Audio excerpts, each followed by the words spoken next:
गुरुजी, हम यही प्रश्न करना चाहते हैं कि हमारे कुल खानदान में एकादशी जिन्होंने भी किया उसका नाश हो गया, तो इस डर का वजह से हमारा हृदय जो है ना जागृत हो रहा है एकादशी व्रत करने के लिए। हम एक ब्राह्मण कौम से हूँ, लखनऊ से मैं आया हूँ।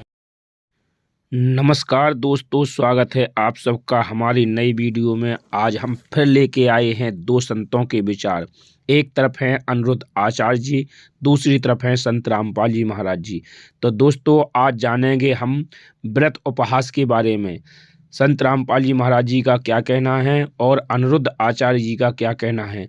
देखिए, एक भगत अनिरुद्ध आचार्य जी की शरण में जाकर वह पूछता है कि हम एकादशी का व्रत करते थे जिससे हमारा सर्वनाश हो गया, क्या एकादशी का व्रत करना चाहिए या नहीं करना चाहिए। तो पहले सुनते हैं अनिरुद्ध आचार्य जी के विचार। गुरुजी, हम यही प्रश्न करना चाहते हैं कि हमारे कुल खानदान में एकादशी जिन्होंने भी किया उसका नाश हो गया, तो इस डर का वजह से हमारा हृदय जो है ना जागृत हो रहा है एकादशी व्रत करने के लिए। हम एक ब्राह्मण कौम से हूँ, लखनऊ से मैं आया हूँ। देखिए, ऐसा नहीं है। एकादशी का व्रत तो हम जब से होश संभाले तब से हम कर रहे हैं। पूरे भारत के भक्त लोग, वैष्णव लोग करते हैं। होगा कुछ और कारण, पर चूंकि उस दिन आपको लगता है कि ये हुआ तो हम लोग मान लेते हैं कि इस दिन हुआ इसलिए इससे हो गया। नहीं, कुछ पीढ़ियों से जितने लोगों ने भी किया, औरत चाहे मर्द, तो उनका उस संतान विहीन हो गए। बिल्कुल उनका मतलब ये कितने पीढ़ी तक संतान ही नहीं चला।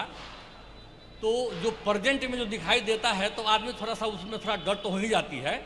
खैर, भगवान तो भगवान ही है, उनको तो मैंने हो सकता है कि उनको उनकी पूजा मंजूर न होता हो। ये भी किसी और कर्मों का ये दंड है, एकादशी का दोष नहीं है। ये तो किसी और कर्मों का दंड है आपका। वो तो मिल नहीं है, जो कर्म है उसका तो फल मिलेगा। उसको एकादशी से नहीं तौल सकते, ना एकादशी से उसकी तुलना कर सकते, ना एकादशी से उसको ये कहा जा सकता कि एकादशी के कारण। ठीक है, इसलिए ये सब पुरानी मान्यताएं हैं, इनमें कोई विशेष। तो एकादशी व्रत हम कर सकते हैं बिल्कुल सबको। तो कब से उजाला माने कृष्ण पक्ष से उठाऊं इसको, किसी भी एकादशी से आप व्रत को स्टार्ट। हिंदू मतलब सनातन मतलब एकादशी करने वाला ही सनातनी है, ये समझो। तो दोस्तों, ये थे अनिरुद्ध आचार्य जी के विचार, आपने सुने हैं। अब सुनते हैं संत रामपाल जी महाराज जी के विचार। क्या कहते हैं संत रामपाल जी महाराज जी। वक्त व्रत करे से मुक्ति हो तो अकाल पड़े क्यों मरते हैं। परमात्मा कहते हैं धर्मदास, एक बार अकाल पड़ा था, सूखा पड़ गया और उसमें इतना बुरा हाल होकर के प्राणी मरे, किसी को कुछ आहार प्राप्त नहीं हुआ, पत्ते भी तोड़ कर खा लिए, बोदी बाढ़ थी कूट कूट कर वो भी खा ली, और 15-15, 20-20 दिन, एक महीना कति निराहार रह करके प्राण त्यागे। उसमें सारे व्रत हो गए, मंगल का भी, सोमवार का भी, आठम का भी, छठ का भी, सातम का भी, त्रि एकादशी का भी। तो वह मर क्यों गए? वो तो पार होने चाहिए। जब इतने सारे व्रत हो गए उनके तो इकट्ठे। व्रत करे से मुक्ति हो तो अकाल पड़े क्यों मरते हैं। शिवलिंग पूजा या सालिग सेवा अनजाने में करते हैं। शिवलिंग पूजा और या सालिग सेवा अनजाने में करते हैं। चेतन होकर भूल रहे हुए पत्थर से नफराम भक्त में अर्ज करूं। कहते हैं बोले आदमी यदि व्रत करे तो मुक्ति हो, ये तो आप समझिए। और शिवलिंग पूजा, ये पत्थर की पूजा, सालिग की पूजा कति अनजानपने में बिना ज्ञान के करते हैं। क्या ये पत्थर तुम्हें लाभ देगा? पुण्यात्माओं, जैसे एक सेब की मूर्ति है, सेब के फल की मूर्ति यानी पत्थर या प्लास्टिक की हो, आम की हो, और वो मूर्ति बुरी नहीं, लेकिन वह मूर्ति आम का काम नहीं। आम का चित्र, आम की मूर्ति आम का काम नहीं कर सकती, आम के गुणों से युक्त नहीं। वो चित्र केवल उसकी जानकारी देता है, चित्र होना आवश्यक है। अब जैसे हम बच्चे को पढ़ाते हैं कि आ का आम, चित्र नहीं होगा तो आम न समझे, या तो ओरिजिनल वस्तु हो कि ये है आम। जैसे हम बताएं कि ये पेन, तो चित्र इसका अवश्य होना चाहिए, या तो ये स्वयं हो या चित्र हो, तभी समझेंगे। तो चित्र भगवानों के होना आवश्यक है, लेकिन उस चित्र पर आधारित हो जाना ये मूर्खता है। जैसे आम का चित्र है, आम के चित्र को देख करके उसका इतना अच्छा स्वरूप होता है कि उसको खाने को दिल करता है, उसको प्राप्त करने की चेष्टा होती है, कहीं आम मिल जाए खाऊं। तो उस चित्र के ऊपर आसक्त हो जाना, जैसे आम के फल का चित्र है, और वो उससे पता चलता है कि आम मीठा है, जो फलों का राजा है, तो इसके गुण गाएं जा और उस आम के चित्र पर माथा टेकें जा, उसकी आरती करें जा, उसको धूप दीप करता रहे। क्या वो आम प्राप्त हो जाएगा? नहीं।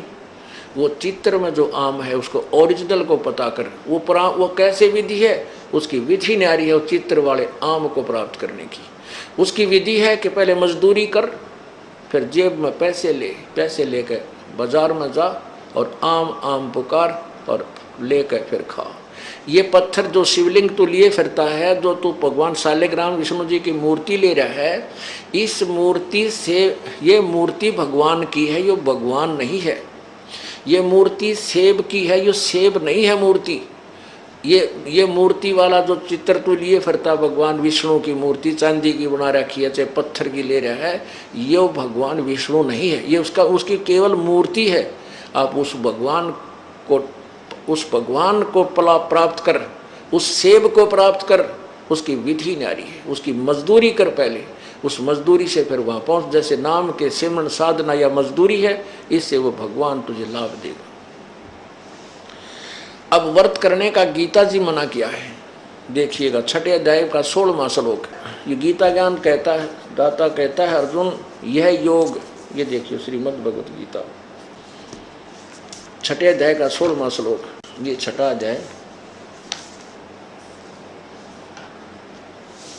और ये 16वां श्लोक। अर्जुन यह योग माने साधना, भक्ति, न तो बहुत खाने वाले का और न बिल्कुल न खाने वाले का, यानी व्रत रखने वाले का। न तो बहुत खाने वाले का दड़ी पक्का खा ले और फिर तोड़े जांगड़ाई आए जमाई, वो कैसे भक्ति करेगा?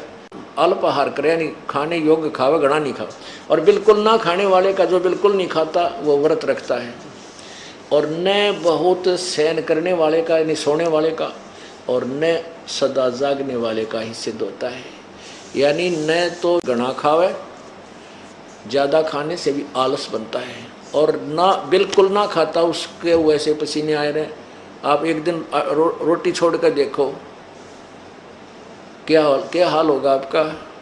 रोटियाँ याद रहेंगी, भगवान याद ना रहता। हमने खूब देख रखा, मंगलवार का व्रत रखा करता है, दास हनुमान पुजारी था, 25 वर्ष रखा है, और फिर बचपन से शुरू कर दिया था, 4वीं 5वीं 4वीं कक्षा से।